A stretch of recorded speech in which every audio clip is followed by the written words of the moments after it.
Hi everyone and welcome to Friday's TNT, last day of the week with just me. Tomorrow and Sunday we'll have Nick here, 9 a.m. Thai time. It's live.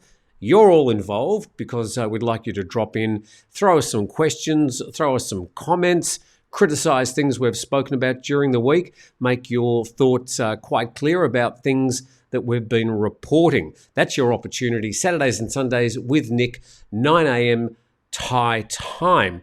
Now, it's all about air pollution today, a whole lot of different aspects of air pollution. Let's go to Thai PBS World, and they're reporting that Thailand will be reducing the 50 micron safety standards to 37.5. So in the past, Thailand set this level at 50. I'm not going to go too much into the science, but it's these PM 2.5 micron particles of dust and the number of those per cubic metre. So they've set it at 50 in the past. The World Health Organization sets it at 25. So the Thai government's already set their unhealthy level at twice what the World Health Organization recommends. But it looks like they're going to reduce it down to 37.5 microns, which I don't think will do much to alleviate the air pollution. It'll just make the maths look better. And the story says that Thailand will adjust the country's standard safety level of air pollution from 50 down to 37.5 microns from June the 1st, with the hope that this will help the Pollution Control Department manage air pollution with increased efficiency. Well, I don't think there's going to be much increased efficiency. I suppose what it'll do, it will sound the alarm bells just a bit earlier than in the past. Now, to say the least, the air in Bangkok over the past 2 or 3 days has been hideous. It's been very unhealthy, as registered by IQ Air and a lot of different monitoring services that are available on the internet. And we know what the cause of this is, and we'll go into that in just a moment. So that second paragraph there, the PCD is seeking cooperation from employers by allowing their staff to work from home and from motorists by reducing the use of private cars. Okay, so getting some of the traffic off the roads will help a little bit. Construction sites have been instructed to reduce activities which push dust into the atmosphere, and the burning of waste in the open is prohibited. Generally, there's very little control on private burning of waste. You can see people burning their garden waste any day of the week. So the provincial administrations have the authority to control burning of farm waste through the use of burn check application, which is already used in Chiang Mai but not in other provinces, adding that they'll be instructed to tighten up on the burning of farm waste to cut the number of hotspots in half this year. So it seems Thailand has certainly been tackling this burning of farm waste in Thailand. And at the end of the day, that's about all they can control. Bangkok and its suburbs are experiencing poor air quality with dangerously high levels of PM 2.5. This will remain the situation until tomorrow, after which the air quality will improve slightly. Well, only because there's going to be some wind blowing the air pollution away. The air pollution's still there, it's just being shuffled off to somewhere else in the world. This is the problem with this time of the year. It's apparent that the air pollution's there because the winds are very light and they're also blowing down smoky air from the north and the northeast. But the situation doesn't really change throughout the year. The cars are still polluting, the factories are still belching out their smoke. It's just we feel it more at this time of the year.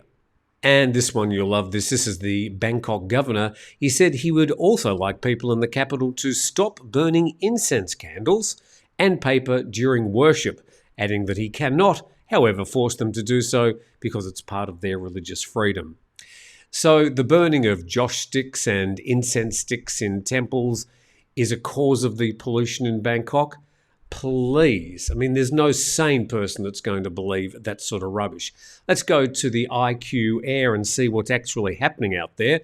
And we can see there that Bangkok is sort of in the orange, which is unhealthy for sensitive people. It's the graph down the bottom there, surrounded by a lot of unhealthy areas. There's even a very unhealthy area, a purple area there just north of Bangkok. Let's go to other parts of the country. This is Chiang Mai and Chiang Rai up in the north of the country, a source of a lot of the burning, but we'll go to more of that in just a moment. But they're both set at unhealthy levels today. yesterday. And you can see the further you go south, that the better the air situation goes.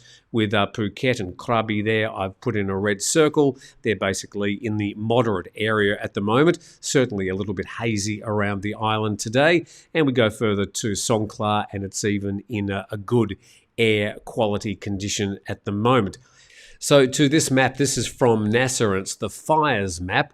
Now let's just zoom in a little bit. Down here we've got Bangkok with the yellow circle. Then up the top there we've got Chiang Mai, and the yellow arrow is actually the direction of the wind at this time of the year, which is northeast. And under the arrow there you can see northeast of Thailand. You've got quite a few fires in Laos. And then down there, look at that, in Cambodia, an awful lot of fires there. So when the wind's blowing in the wrong direction, that's all going to Bangkok as well. And the northeasterly winds at this time of the year are much lighter than the southwesterly monsoon. And those airs that are blowing in from the northeast obviously carrying a lot of smoke from the plantation burning down into the capital, and hence the problem. Now, the nation, Thailand, is reporting that Prayut wants people to work from home as the PM 2.5 levels hit dangerous levels across Thailand, and the government's advising people to wear face masks outdoors and consider working from home. And so whereas face masks may stop a person who has COVID-19 coughing and spluttering on other people directly near them, the face masks do absolutely nothing to stop people breathing in PM 2.5 level micron pollution. And the Thai Meteorological Department forecasting that the levels will rise across much of Thailand on the 2nd and the 3rd, today's the 3rd, as the fine dust pollution accumulates in stagnant air. And that stagnant air, or the lack of movement of air, the light northeasterly winds are part of the problem of that air pollution just sticking around and not being blown away. Further in that article from The Nation, the TMD forecast conditions will improve from tomorrow as the winds pick up and start dispersing the air pollution. Now, yesterday, air quality registered very unhealthy in Bangkok, Samut Prakan, Ayutthaya, Phetchaburi, Kanchanaburi and Pathum Thani, according to IQAir.com. And thanks to those people who sent me comments, a few people from Pattaya who said the air quality there yesterday was hideous. And the only thing you can really do this time of the year, if you want to get away from the air pollution, is just to head as far south as you can. The further south in Thailand, the better the air quality at this time of the year. Now, we should also thank 5 Star Marine, our sponsors on TNT. Really appreciate your support. I'll be able to thank Sean in person on Sunday when he's here with Nick and me on the program. But they will take you on a private tour to any of the beautiful islands around Phuket. And I can say today, there's very little air pollution. So now to that story, the story of extortion and Thai police behaving badly. And the story just keeps on going. I think we're going to be talking about this for the next few weeks. No vaping for smokers, no bail for extortion police. 6 officers detained for alleged shakedown of tourists as force cracks down on e-cigarettes. What? There's e-cigarettes? There's vaping liquids? There's stores that sell these things? You can buy them on the streets along Sukhumvit Road? No. What? I don't believe it. Or we'll have to investigate that, like if they're surprised. The 6 policemen accused of extorting a group of tourists caught with vaping devices have been denied bail, while the Bangkok police chief has ordered a crackdown on illegal e-cigarettes that are widely available in the capital. As if that's a surprise. Now, this story starts to get a bit weird. We'll go on. The Central Criminal Court for Corruption and Misconduct refused bail yesterday because extortion by officials carried heavy penalties, and the court wanted to prevent the accused from interfering with evidence and witnesses. The 6 officers from the Hua Kwang station face charges of taking bribes, could face life imprisonment, a fine of up to 400,000 baht, or even the death penalty. Now, yesterday we were talking about proportionality when it came to punishment.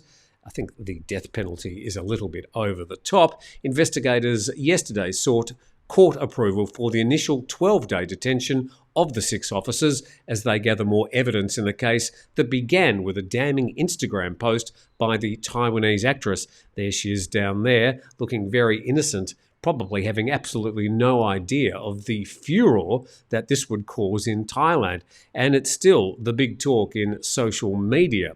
Police say there was enough evidence for the extortion charges, even though the 6 policemen deny any guilt. One member of the group, a Singaporean man, confirmed Miss Ann's story at a press conference yesterday.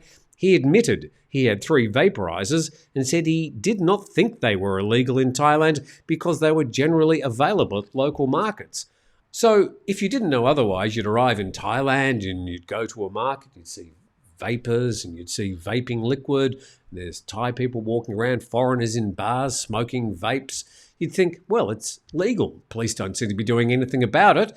And you would probably think nothing more than vaping is legal in Thailand. The Bangkok police chief has since ordered all stations in the capital to suppress all sources of vaporizers, and decisive legal action will be taken against anyone in the illicit business of selling the banned devices. So, of course, the only reason Thai police are worried about this is because 6 of their officers have been embroiled in this extortion case, and now we're getting plenty of people on social media saying, "Oh, I was extorted for money because I was vaping as well." I think we're going to hear a lot more about this in the next few weeks.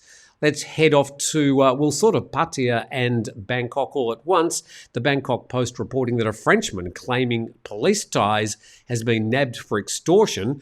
The suspect, accused of preying on expats in Pattaya, has been on the run for 2 years after jumping bail. And there he is looking at a photo of himself in a police car. Surajat Hakpan there saying, "Mate, you're nabbed."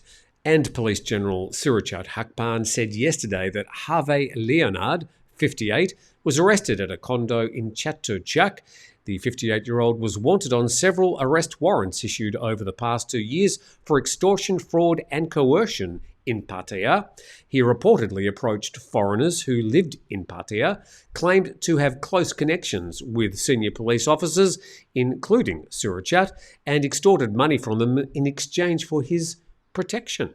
He was arrested earlier but jumped bail, remained at large. He's overstayed his visa since September 2020, and to avoid arrest, he's been moving every few weeks between Hua Hin, Bangkok and Pattaya, rented rooms while claiming he's lost his passport. So he'll be spending quite a bit of time courtesy of the Thai government. To our next story now, and reasons why foreigners complain about things in Thailand. And the number one complaint, you may not be surprised, is taxis. This from the PattayaNews.com. Taxi scams remain the top complaint among foreign tourists in Thailand. A survey which asks 200 Western tourists in Thailand found that overpriced taxi services are the top complaint among foreign tourists in Bangkok. Now, I have to say, if that's a top complaint for tourists in Bangkok, they should come down to Phuket, where the average taxi fare is 3 times that of what you'd pay in Bangkok. And that's not an exaggeration. The survey conducted by the Tourism Council of Thailand showed that the taxi operators received the lowest satisfaction score. Most correspondents say they were not satisfied with the alleged unfair treatment by the taxi drivers who allegedly took advantage of tourists by not using a meter to charge a higher price. The word allegedly being just a little bit overused there, Adam. And so apart from the taxi services, poor garbage management and facilitation at the airport, air pollution and dirty tourist attractions also saw a high dissatisfaction score, according to the TCT. They should send their survey results to the TAT. And the president of the TCT says the government should collaborate with some private taxi firms to offer tourists a new, trustworthy taxi option, or they could just clean up the taxi services as they are now, such as vehicles painted in white and marked with a distinctive logo or sign to ensure the fare is based on the driver's meter. Now, I have to say, in all my years in Bangkok, and I didn't use car taxis very often, but I didn't have a lot of trouble with them using the meter. It may have changed since the tourists have been coming back, but generally if you get into a taxi and they say, "Oh, meter not work," well, I just say, "Thanks very much," and get out and walk away. So that's my way of coping with it. Don't get into a taxi unless they do use their meter. Or if you're in Phuket, you've got no chance because it must be the humidity, but none of the meters work in any of the taxis in Phuket, ever. So he also advised the government to impose a limit on the number of tourists at certain attractions to avoid overcrowding. Well, there was an attempt at Maya Bay on Koh Phi Phi Lay in Phang Nga Bay to limit the number of visitors there each day, one of the most popular tourist magnets in Thailand. And over the past 2 months, they've exceeded that cap every single day. So whilst they may be trying to impose limits, how to actually sanction them and enforce them is a whole different argument. And finally, from Calside English, their Facebook page, a German tourist who jumped from a ferry from Koh Phangan to Koh Samui on January the 31st after the boat had left the pier for 15 minutes is still missing after 48 hours. It's longer now. The 35-year-old arrived in Thailand on December the 26th. His visa was about to expire by the end of today. Well, that's yesterday. As to why the man jumped 15 minutes into the journey, no one knows, and we may never know. We imagine now after 4 days, even though the water's nice and warm there, that he's probably missing, presumed dead. Now that's all we've got for TNT today. Thanks for joining us. I've got Nick sitting next to me for the next 2 days, Saturday and Sunday, TNT Live. We've got a special guest in on Sunday. It's an opportunity for you to join us, throw things at us, ask questions, make comments. You're all invited. There's no fee. There's no membership. So hopefully we'll see you tomorrow and Sunday at 9 a.m. Thanks to our sponsors, 5 Star Marine, and we look forward to seeing you tomorrow.